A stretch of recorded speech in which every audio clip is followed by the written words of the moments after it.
Chapter 11 Biology, Chapter number 3 Plant Kingdom. Last time हमने introduction of plant kingdom देखा था। This time हम क्या देखेंगे, प्लांट किंगडम में सबसे पहला क्या है, एल्गी। ठीक है, वन बाय वन हम एल्गी के बारे में डिस्कस करेंगे और उनके पॉइंट्स को बताएंगे। सबसे पहले एल्गी इज सिंपल ऑर्गेनिज्म होता है, बॉडी में कोई भी आपको कॉम्प्लेक्शन देखने को मिलेगी नहीं। Second one is thalloid. ठीक है, थैलॉइड मींस बॉडी जो होती है वो डिफरेंशिएटेड नहीं होती है, इसमें रूट, स्टीम और लीफ में। देखो प्लांट किंगडम है तो आपको क्या देखने को मिलेगा, रूट, स्टीम और लीफ। बट एल्गी में ऐसा होता है कि थैलॉइड स्ट्रक्चर में, जिसे हम थैलस कहते हैं, वैसा देखने को मिलेगा, जिसमें आपको क्या नहीं देखने को मिलेगा, proper differentiation of root, stem और लीफ नहीं देखने को मिलेगा। Largely aquatic. कैसे होते हैं, एक्वेटिक होते हैं, मतलब आपको ये पानी में ही देखने को मिलेंगे। दूसरा मॉइस्ट स्टोन, मतलब गीले पत्थरों पे आपको देखने को मिलेंगे। ठीक है, फिर स्टोन्स, मॉइस्ट स्टोन्स, सॉइल्स, ठीक है, ऐसी जगहों पे आपको देखने को मिलेंगे। एंड आपको दूसरा कहां देखने को मिलेंगे, वुड पे। ठीक है, जैसे लकड़ा कहते हैं ना, वहां पर आपको देखने को मिलेंगे। Means algae simple, thalloid, aquatic में देखने को मिलेंगे, मॉइस्ट स्टोन में, सॉइल में और वुड में देखने को मिलेंगे। देन आफ्टर एसोसिएटेड, ये क्या करते हैं, किसी के साथ मिलके भी रहते हैं। जैसे आपने एक एग्जांपल सुना है, एल्गी और फंगी मिलके क्या बनाता है, लाइटिंग। ठीक है, सो दैट्स व्हाई ये भी आपको उनके अंदर देखने को मिलेगा कि they make the lightings. Okay, इनका एक एसोसिएशन आपको स्लोट बियर के साथ भी देखने को मिलेगा। मींस ये बियर के साथ भी अपना रिलेशन बना के चलते हैं। ठीक है, नाउ इनके फॉर्म्स एंड साइज, इनके बॉडी के फॉर्म, स्ट्रक्चर में और साइज में आपको कई सारे वेरिएशन देखने को मिलेंगे। मींस हाईली वेरिएबल आपको देखने को मिलेंगे। मींस अलग अलग टाइप के आपको इनके फॉर्म्स और साइज देखने को मिलेंगे। जितने आप अलग अलग एल्गी में जाओगे उतना उनका अलग अलग शेप एंड वेरिएशन आता जाएगा। सबसे पहले क्लैमिडोमोनास, ये सिंपल होता है, जैसे ये आपने देखा ना, कुछ ऐसा ही आपको देखने को मिलेगा, परफेक्टली ऐसा ही नहीं। क्लैमिडोमोनास का शेप कुछ यूं होता है, आपको टेक्स्ट बुक में भी गिवन होगा। ठीक है, कुछ इस तरीके का उसका स्ट्रक्चर आपको देखने को मिलेगा, क्लैमिडोमोनास। सेकंड है वॉलवॉक्स।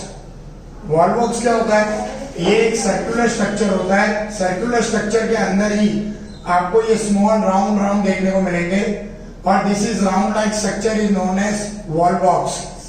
ठीक है, ऐसा देखने को मिलेगा। देन आफ्टर उल्थेरिक्स, ठीक है, ये आपको कुछ ये भी ऐसे ही देखने को मिलेगा, इनका स्ट्रक्चर भी। Then after spirogyra, spirogyra perfectly आपको फिलामेंटस देखने को मिलेगा। देखो कुछ यूं शेप होता है स्पायरोगेरा का, so it is a spirogyra. Then after आपको देखने को मिलेगा कार्पस। इन सबके डायग्राम आपको एनसीईआरटी में मिल जाएंगे, सिर्फ कार्पस को छोड़ के। कार्पस का अगर आप स्ट्रक्चर गूगल पे सर्च करोगे तो ये लॉन्ग मीटर्स में आपको देखने को मिलेगा, लंबा साइड, मतलब मीटर्स तक इसकी लेंथ होती है। ऐसे राउंड उसके ऊपर आपको स्ट्रक्चर्स देखने को मिलेंगे। It is known as a carpus. ठीक है, समझ में आया? So it is a unique algae which is long metres. ठीक है, मीटर्स तक इसकी लेंथ जाती है, that's why this. Now reproduction. Reproduction आपको पता है 3 टाइप्स के होते हैं, vegetative, asexual and sexual. Vegetative में देखें, वेजिटेटिव फेज में अगर हम देखें तो आपको फ्रेगमेंटेशन देखने को मिलेगा। फ्रेगमेंटेशन के बारे में आपने 10th में पढ़ा है कि बॉडी क्या होती है, 2 पार्ट्स में कट हो जाती है और दोनों पार्ट को खुद की बॉडी बना के सर्वाइव करना स्टार्ट कर देते हैं। असेक्सुअल में, अब जो असेक्सुअल रिप्रोडक्शन होता है ना, उसमें आपको क्या देखने को मिलेगा, स्पोर्स। ठीक है, छोटे छोटे जो स्पोर्स होते हैं उनके थ्रू उनका डेवलपमेंट होता है। और इसमें भी मेन होता है ज़ूओस्पोर्स। ज़ूओस्पोर्स मींस मूव करने वाले स्पोर्स। ठीक है, कभी भी मीनिंग आ जाए आपको पूछा जाए तो जो मूव कर सकते हैं। और इनका स्ट्रक्चर भी कैसा होता है, फ्लैजेलेट। ठीक है, इनके अंदर भी आपको फ्लैजेलेट स्ट्रक्चर देखने को मिलेगा। देन आफ्टर सेक्सुअल रिप्रोडक्शन, देखो सेक्सुअल रिप्रोडक्शन में आइसो होता है, आइसोगेमस, एन आइसोगेमस और ऊगेमस। आइसोगेमस क्या होता है? जब मेल और फीमेल दोनों इक्वल लेंथ के हों और दोनों मोटाइल हों, ठीक है, मतलब दोनों एक ही जैसे लेंथ के देखने मिलेंगे और दोनों मोटाइल हो गए। अब एन आइसोगेमस मतलब इसका उल्टा, दोनों की लेंथ अलग अलग होगी, मोटाइल हो सकते हैं, ठीक है, मोटाइल आपको देखने को मिलेंगे। ओके, नाउ ऊगेमस, ऊगेमस का हम यहाँ पे डिस्कशन करते हैं कि ऊगेमस कैसे होता है। देखो अब जो सेक्सुअल वेसल है उसमें आपको इनके कई सारे, जैसे flagellate, flagellate and similar, means उनके फ्लैजेलेट भी होंगे और जो स्ट्रक्चर है वो सिमिलर, मतलब आइसोगेमस आपको देखने को मिलेगा। ये किसमें देखने को मिलेगा? आपको क्लेमिडोमस में, क्लेमिडोमेनस में देखने को मिलेगा। उसमें क्या होता है? फिलामेंट, और उनका स्ट्रक्चर ऑर्गन्स का कैसा होता है? सिमिलर देखने को मिलेगा। दूसरा होता है non filament, non flagellate and similar, वो तो सिमिलर ही है बट कैसा होता है? Non flagellate. उनके अंदर फ्लैजेलेट आपको देखने को मिलेंगे नहीं, जैसे देख लो स्पायरो वगैरह में कोई फ्लैजेलेट नहीं है, ठीक है, सो दैट्स व्हाई इसमें स्पायरो वगैरह में आपको देखने को मिलेगा।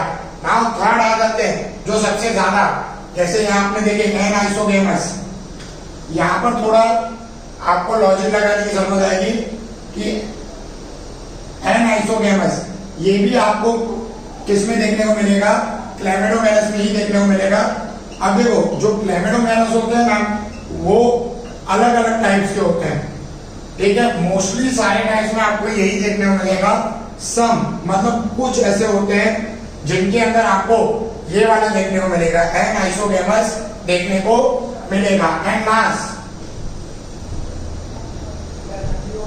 ऊगेमस, ऊगेमस क्या होता है? यहाँ पर जो आपका फीमेल होगी वो लार्ज इन साइज होगी, ठीक है, पर ये कैसी होगी? Non motile. Male small in size का होगा बट कैसा होगा? मोटाइल। मतलब female large in size, male small in size, but female is a non motile and male is a motile. उसको हम क्या कहते हैं? ऊगेमस कहते हैं। ये आपको वॉलवॉक्स के अंदर देखने को मिलेगा।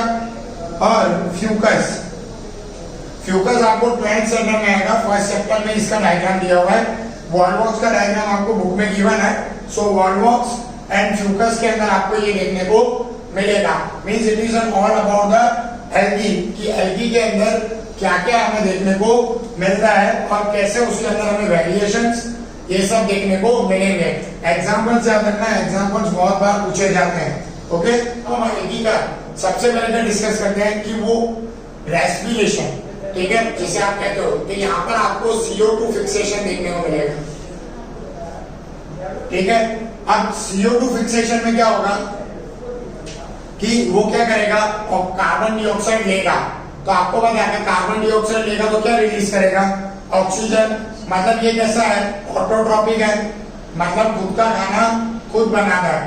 कौन सी प्रोसेस से? By the process of photosynthesis. Because you know very well कि जितने भी प्लांट्स हैं वो क्या करते हैं? फोटोसिंथेसिस करते हैं, ऑटोट्रॉपिक होते हैं, खुद का खाना खुद बनाते हैं, CO2 लेते हैं और क्या रिलीज करते हैं? ऑक्सीजन, ठीक है। One of the most important thing, 50% of carbon dioxide in atmosphere is used by algae। मतलब यहाँ पर आप समझने की कोशिश करो कि एक मतलब जो एल्गी की जितनी भी स्पीसीज हमारे अर्थ में है ना, वो एटमोस्फेयर में जितना भी कार्बन डाइऑक्साइड है उसका 50% वो यूज कर लेते हैं, ठीक है। मतलब 50% carbon dioxide is used by the most important है, कई बार एग्जाम से पूछा जाता है, इज यूज्ड बाय एल्गी। मतलब समझ लो एल्गी हमारे लिए कितना यूजफुल है ऑक्सीजन देने के लिए, ठीक है। मतलब कितनी ज्यादा अमाउंट में आपको ऑक्सीजन एल्गी में से ही देखने को मिलेगा। बिकॉज 50% जो ऑक्सीजन मतलब कार्बन डाइऑक्साइड है वो कौन ले रहा है? एल्गी। इसके बाद अभी प्लांट, सारे प्लांट्स भी कार्बन डाइऑक्साइड लेते हैं। सो हमें यहाँ से उनके बारे में प्रॉपर पता चल रहा है। Second it is N primary producers. अब देखो 10th स्टैंडर्ड में आपने हमारे एनवायरमेंट चैप्टर में primary producers, secondary primary consumer, secondary primary producer means कौन से, मतलब बिल्कुल नीचे से, जैसे प्लांट्स होते हैं ना वैसे ही, मतलब कई सारे ऑर्गेनिजम्स एल्गी पे डिपेंड है अपने फूड के लिए, because algae give the food to us, मतलब हमें एल्गी से ही क्या मिलता है, हमारा फूड मिलता है। मींस कई सारे, मतलब एल्गी क्या होगा, बेसिस या बेसिक ऑफ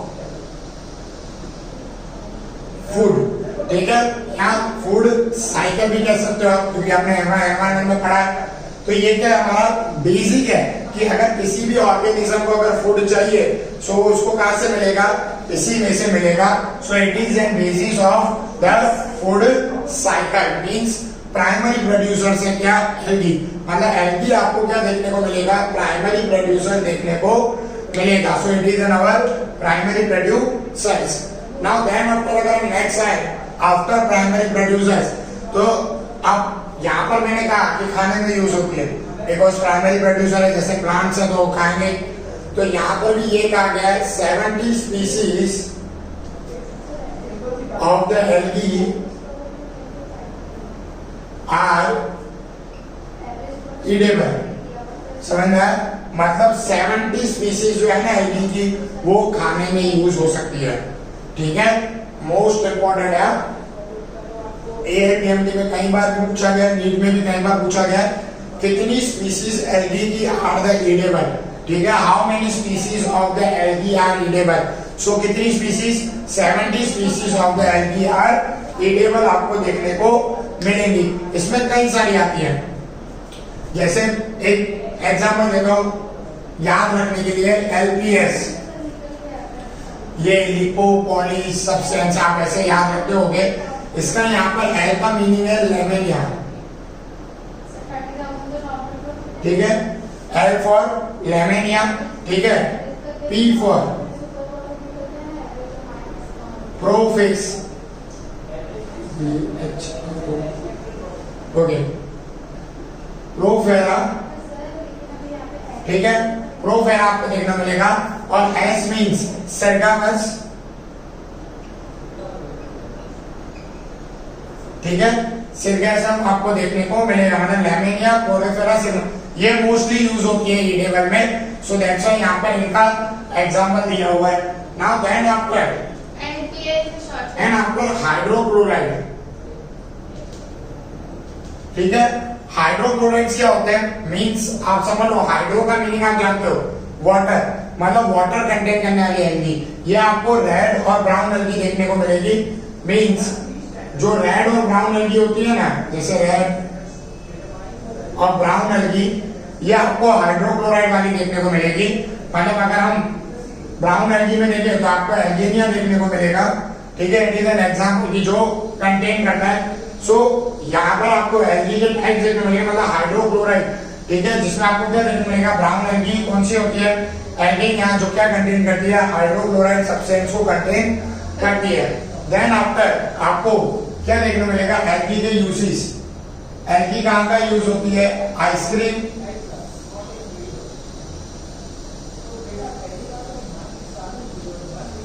और जेलीज, ठीक है, मतलब आइसक्रीम्स, क्यों, इसलिए क्योंकि उनको क्या बाइंड कराना होता है, जैसे उनके मॉलिक्यूल्स को क्लोज बाइंड कराना होता है, तो उसके लिए कौन सी यूज होती है, यूज होती है एल्गी, ठीक है। Then after most important flora, it is an algae, single unit, unicellular algae, और इसका यूजेस पता है क्या होता है, it is an rich in protein, ये प्रोटीन में बहुत ज्यादा रिच होती है, और ये जो स्पेस में जाते हैं ना वो इसको एज ए मेडिसिन लेके जाते हैं, ताकि उनकी बॉडी के अंदर कभी भी प्रोटीन कम ना हो, क्लोरा, ठीक है, उनके अगर आपको स्पेस में जाना हो तो ये वाली चीज आपको लेके जानी पड़ेगी, because it is an rich in protein. So आप क्लोरा का यूज कर सकते हो, जिससे क्लोरा से आपको क्या होगा कि आपकी बॉडी के अंदर हाई अमाउंट, मतलब रिच प्रोटीन रहेगा और आप वहां पर सर्वाइव कर पाओगे। सो इट इज एन क्लोरा, इसको क्लोरेला भी कहते होंगे, ठीक है, आपकी बुक में क्या दिया नहीं पता, ठीक है, ओके। कुछ ऐसे नाम नहीं होंगे जो गिवन नहीं होंगे, ठीक है। So it is an whole introduction of that, ठीक है, किसका, एल्गी, ठीक है।